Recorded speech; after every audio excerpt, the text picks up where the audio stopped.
Hi, this lecture continues our examination of Neo-Confucian philosophy by focusing on the journal of the Neo-Confucian philosopher Wu Yubi.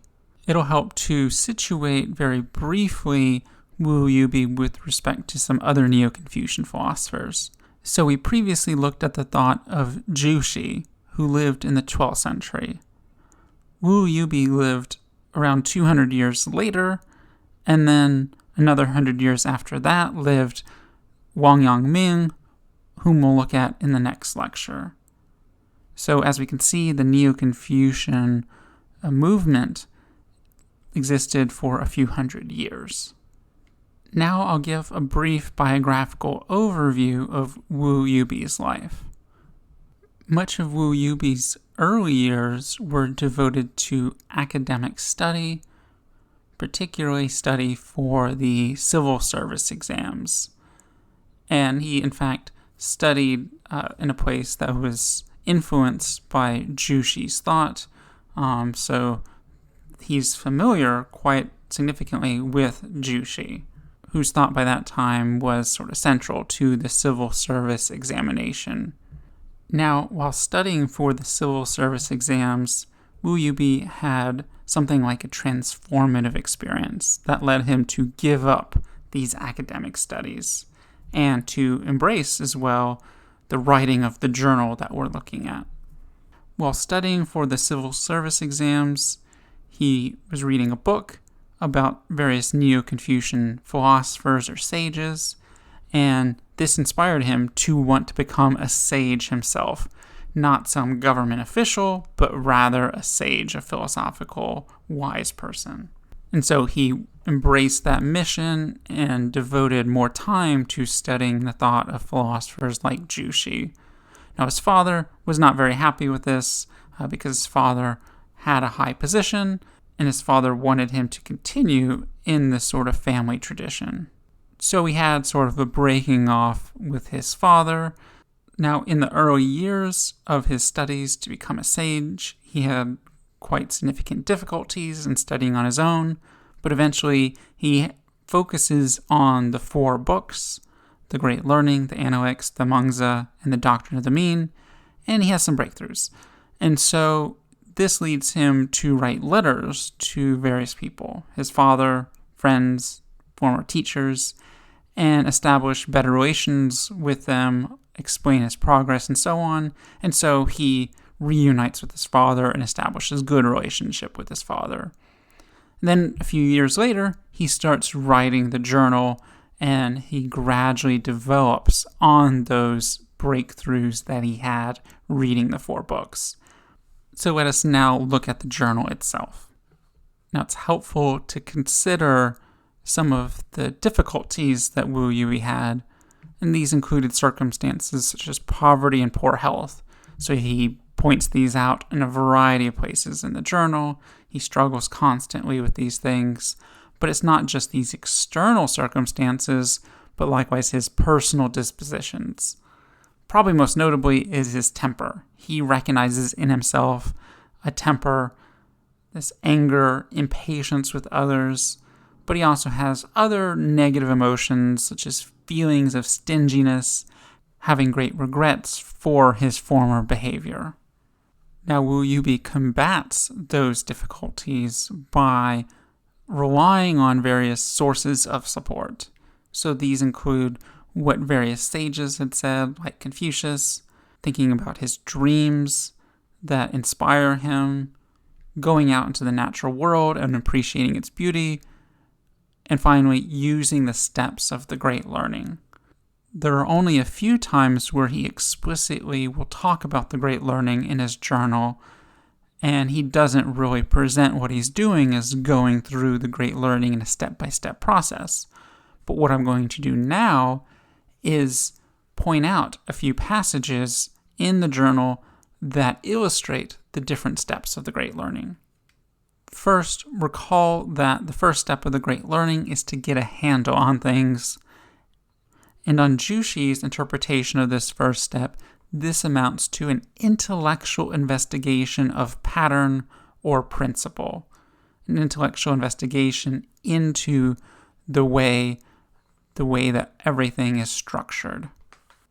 Indeed, Wu Yubi recognizes the importance of that step in his 13th entry, where he writes that, quote, "The correct thing for me to do in the midst of the universal diversity of life is to carefully examine the principle of each thing in order to respond properly to each of them," end quote. So that leads him to having an unburdening, he says. And so he's appreciating the fact that this intellectual investigation is necessary to see how things are interconnected and how things are distinct. And much of this investigation amounts to turning outward toward the things, toward various tasks out there in the world, but also looking at what the sages had to say. So we find a number of passages where he appeals to Confucius and the words that he said as giving him insight into what he needs to do. But Wu Yubi recognizes that he also needs to put into practice this intellectual investigation. For example, in entry number 55, he says, "If knowledge is not extended and there is no self-mastery, then how can any real learning take place?" And we find other similar passages where he talks about the need to put into practice what he has learned through reading books.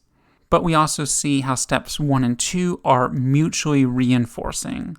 In entry 301, he recounts how he had thought about a statement made by Jushi: "Merely being at leisure is not true happiness." And so he's engaging in intellectual investigation of that. And then he relates it to what one of the Chang brothers had said. A person really has no obstacles between heaven and earth to find joy in both, the great and the small, is true happiness. So we see one way that you engage in intellectual investigation is to relate what you've learned from one book to other books. But notice you also relate it to yourself. So he ends this entry by saying, quote, "I must exert myself. Yes, I must exert myself," end quote. So the point is he's recognizing that leisure is something to be avoided, and the path to true happiness involves exerting himself. Now, step 3, recall, is to make thoughts sincere. And this is exemplified in a variety of passages. In fact, entry number 77, he quotes the great learning statement that, quote, "being watchful over oneself when one is alone." That is what is necessary to do, is to pay this reverential attention, to pay attention to what goes on in one's mind from the perspective of the way, from the perspective of pattern or principle.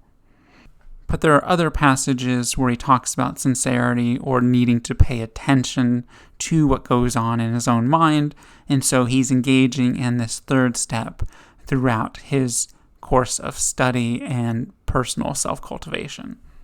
Now, step 4, recall, is to correct the mind to get rid of selfish desires. This might be what Wu Yubi does the most. So in entry 8, he says, quote, "If a person criticizes others in great detail, he will be careless and managing himself." What's going on here is he's recognizing his own temper, his own impatience with others, and he recognizes that he really needs to correct himself first. One might suspect that what's going on here is projection. He has this personal problem that he's projecting out onto others, and this gets expressed through his impatience, his anger, and temper with others. Now, once again, we see steps 3 and 4 come together as mutually reinforcing.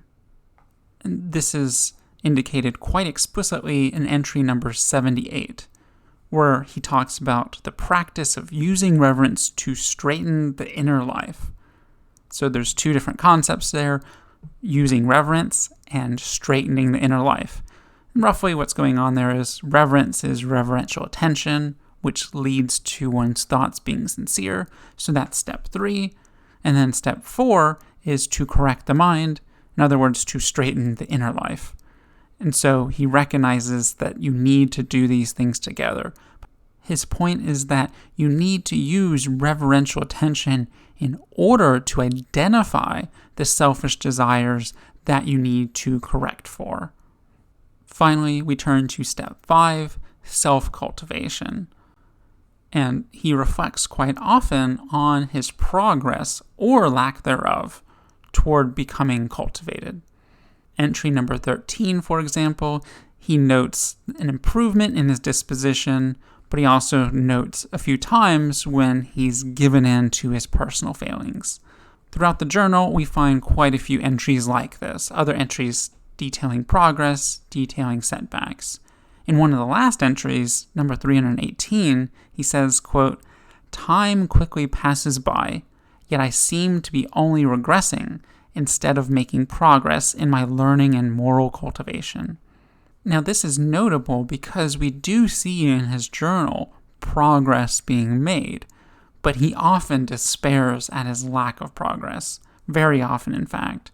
And I think that's a good point to end on because it indicates that self-cultivation is really a process. It's something that needs to be continually done. It's not something that you can find a discrete point in time at which you've accomplished it, and then there's nothing more to do.